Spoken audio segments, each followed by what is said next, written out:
Hello, we are on the second day of Summer Day in Cloud Festival. My guest today is Jörgen Sandström. Hello, sir. Hello, nice to be here. Tell me, when was the first time you heard music and someone told you, this is death metal, this is not thrash anymore, this is not punk anymore, this is something new, exciting, and it's got a name? Wow. I think it could have been my one.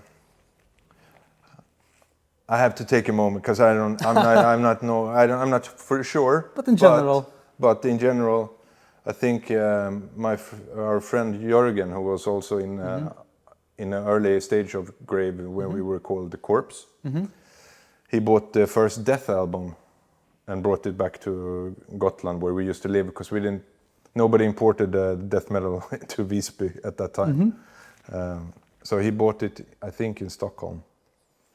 And then he came home and he put on this record and we were like, what the fuck is this? You know, this was heavy.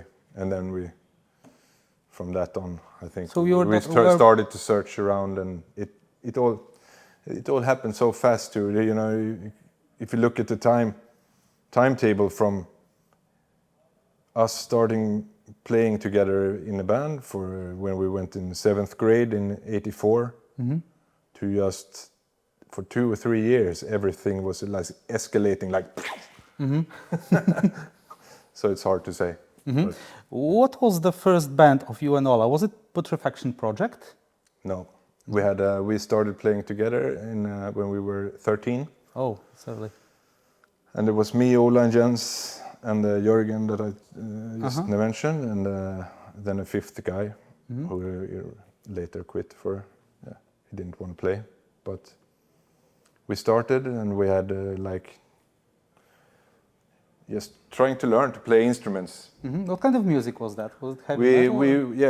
We were into heavy metal, so it was basically maybe like try to play whatever. We tried to figure out how to play AC/DC or Mötley Crüe or whatever.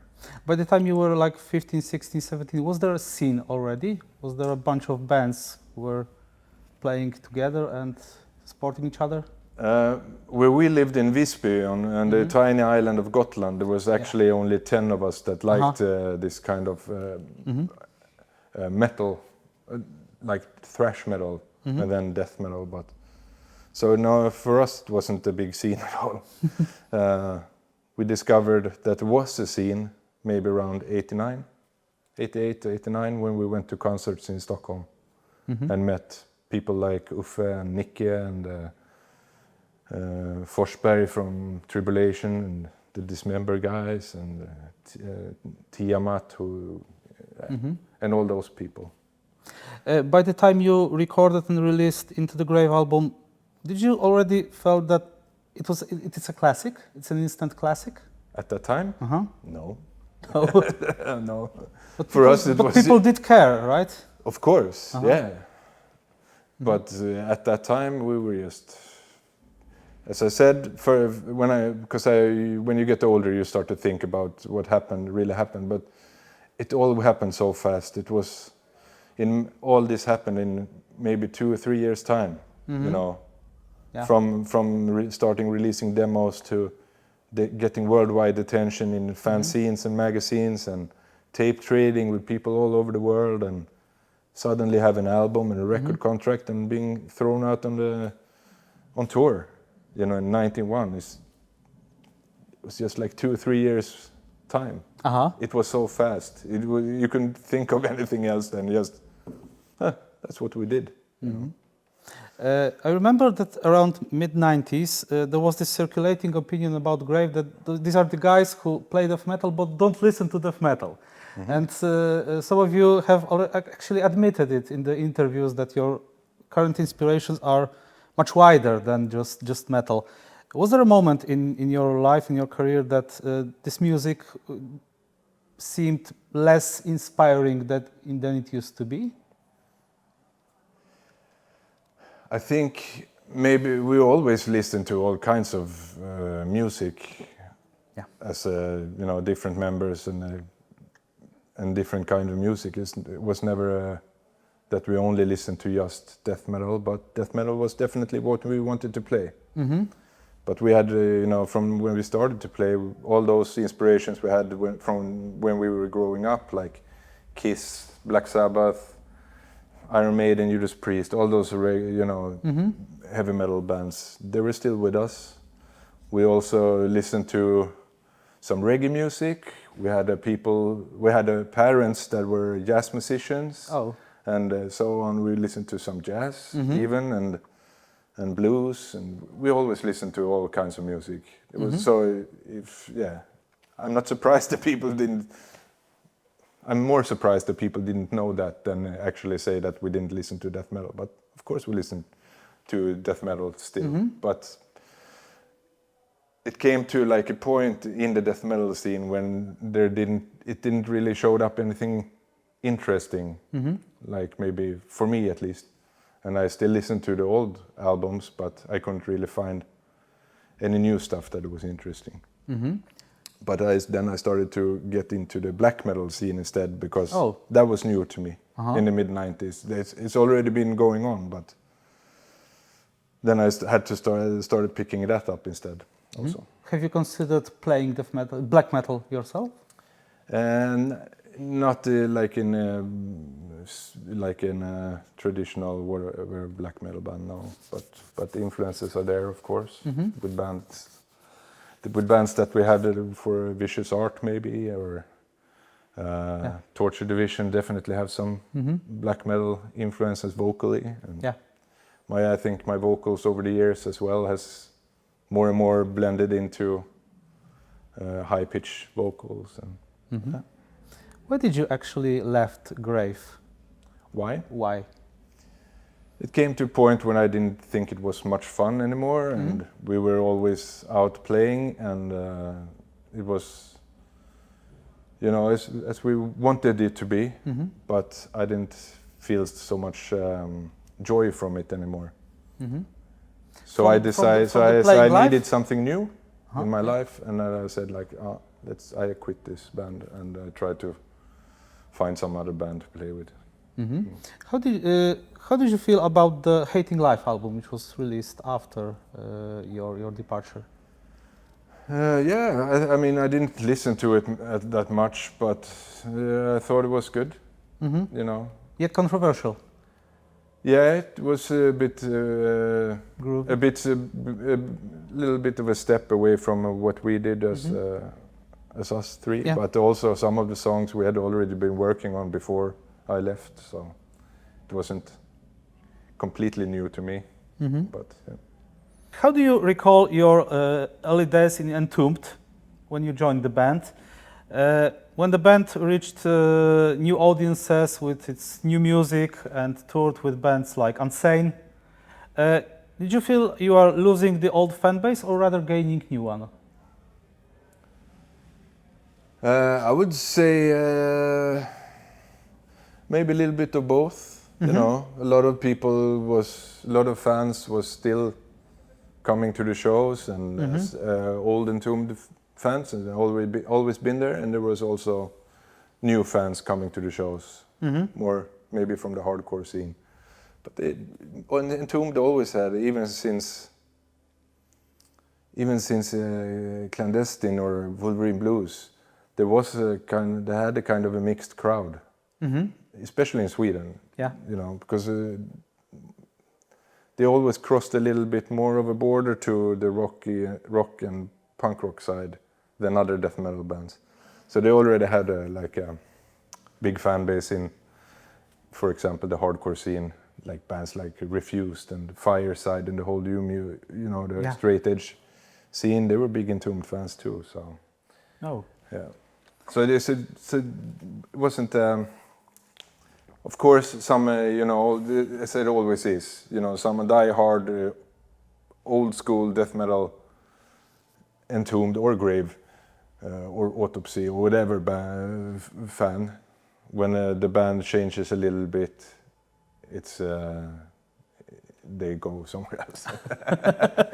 It's okay. Okay, so who and how and why came up with the idea of reuniting the old lineup? with this grave. This one, yeah. And, well, actually, Jonas has been talking about it for many years now, that he wanted to do it, but we never really had the stars was never aligned, so to say, until last year, when everybody was, now it might work, you know. For example, Ola had his band, and they were working well, and they had this band that worked well. But then Mika and Tobias decided to quit. And Jonas said, okay, maybe now it's the time, because now we don't have to, now there's no band, kind of. And then also our drummer, his knee's been really bad for many years, operated in both knees and stuff, surgeries. So he hasn't touched the drum in 25 years.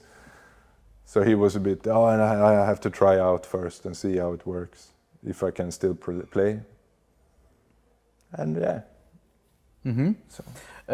On Metal Archives, you are currently listed as a live member of Grave. Is it a proper status of yourself in the band, or is it safe to say that you have actually reunited as an actual band these days? Yeah, well, we do it for now, so to say. We're a band right now, but we don't know how long we will be doing this. As long as it's fun, I guess. It's been like 10 years since the last Grave album, so maybe it's time for another album with this lineup. Nothing that we have discussed really, no. We have only talked about doing live shows for now. Is there a chance for a new Crooks album? Crooks? Yes. Crooks album? No, I would never say never with that band, actually. It's high time. I mean, because I just talked to Mats a couple of weeks ago, and he has talked to Leif and the others, and there might be at least one show maybe next year. Oh. Yeah. So one-off or? We don't know. But if everybody is up to it, and everybody was up to it, everybody's, yeah, let's do it. But am I the only one who's asking, or is there a popular demand for it? No, there's no popular demand. Oh, come on. The thing with the Crooks, it's always been just about having fun with, with a group of friends. Very talented musicians, and so there's never been any. We all had so much fun on the shows and the albums we recorded, and it's all been a lot of fun. So I hope we can, get together. But it's also hard because everybody is playing in all million kinds of bands. So, yeah. Over the years, death metal has evolved in all forms and directions. Was there a moment when you heard a new death metal band and you were like, no, this is too much. This is not for me. This is not my death metal. This is not what I'm about with this music. I don't know. All the time and almost never, I would say. I'm open to listen to all kinds of music, and if I don't like it, I just don't listen to it. But it's not like I'm gonna react to it like in disgust, if you know what I mean. Yeah, sure, but it's not. Maybe it's not about an active reaction as just an opinion. Yeah, well, no, I don't never really think about it like that. If I don't like it, I just don't listen to it. Are you following any new bands? Yeah. But no. It's not about the name dropping, just like a general. Of course, I mean sometimes you hear new bands and it's like, oh, this is really good, and I listen to it for a while, and then something else show up. I think I'm, in this time with streaming services and you can there's so much access to new music, so it's hard to focus on bands. You really have to be active to try to find. Oh, this is I'm gonna listen to this band now, at least for me. But it seems like it is for many of the kids growing up too. They don't listen to albums; they listen to songs, kind of. If you know what I mean. Yeah, sure, but metal is a different breed. In metal, people generally stick to albums. Yeah, I do too. Oh. When I like an album, I buy the album and I listen to it from A side to B side. But even younger people, they stick to albums, even the older ones. Is there an album by whatever artist with a perfect 10 out of 10 bass sound that you would emulate if you could? Killing Technology, Voivod. Okay, this one is good. 10 out of 10. Do you have a favorite bass player? Favorite bass player? There's many bass players that I like, but if we go to just the sound, I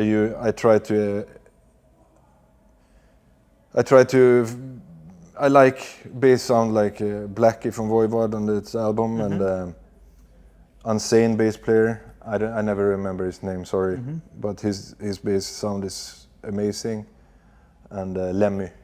Okay, that's pretty like obvious. distorted, but yet punchy and clear. That's what I'm trying to aim for too. Yeah. What is the best album you have recorded with any of your bands? Oy. That's hard to say. Name three. Three best albums. Yeah. Let's make it easier. I really like. I mean, have been in a few bands over the years, and we all released good albums, I think. And I'm not really not satisfied with any of them. But if I have to pick three that I go back and listen to, because that I don't go back and listen to everything, but I go back and listen to. Pick up This Sick Child with Vicious Art. I really like that one. Crux 2, listen to that every now and then. And then I can't remember which one it is, but it's a Torture Division album. Also. So what is your favorite Entombed album from those you recorded with yourself? It stands between Morning Star and To Ride, Shoot Straight. Both are terrific. Is there an album you would re-record if you had the chance? No. No. They're perfect. I don't think so. Are? I'm not that. I think every recording we did was you captured that moment in that time. It's hard to. Of course, you can record any of the albums again, but what's the point, really? I can understand the perspective of the artist who is simply dissatisfied. Yeah, but the effect. What would make it better? Just to get a new, No, better sound? Yeah, of course, the production could always be better, but even the performance. Even the performance. Of course, but if you weren't that good from the beginning, why would the record be better later? I'm not sure. People can do what they want, but I don't see the point in it really. It's like a photograph. You can't really reproduce a photograph. If you take a picture of you today here, and you go back 10 years. You say, let's take that picture again. It won't look the same. How much you try, you just won't. So just leave it be, I think. Remember it as it was. Almost everyone has a book these days. Have you been approached by anyone to write a grave biography? No. No? Okay. No. But Daniel Ekeroth wrote a Swedish death metal book like a while ago. Have you read this book? I'm sure you have. Yeah. Is it a proper depiction of the Swedish death metal? Yeah, I think so. I think it was very good. he was in the scene, so he has a great knowledge, and he was of course in the scene as well. So I think it was good. Was there anything new you learned from the book? Oh, I can't remember. It's so many years ago now. But I'm sure there was something, you know. But most of it was, you know, old news to me. Okay, just one more question. Are you following those all those reuniting bands from your youth? You've been listening to as a young person. Are you following their reunions? Do you follow their new albums? Do you go to their concerts? Like which bands? I don't know. Maybe let's say Morbid Angel with David Vincent, who have reunited like a while ago, but they have. Well, or any of those thrash bands like Destruction reuniting in the early 2000s. Yeah. I mean, not following them like on a fan basis maybe, but of course sometimes I go to see the show and take a listen to the album if a new album comes out. Yeah, for sure. See what they are up to. But in the long end, I will go back and listen to their old stuff, probably. Is there and there's no specific band, but most of the bands, when you grow up, you start. I have the interest and still listening to what they're up to. Yeah.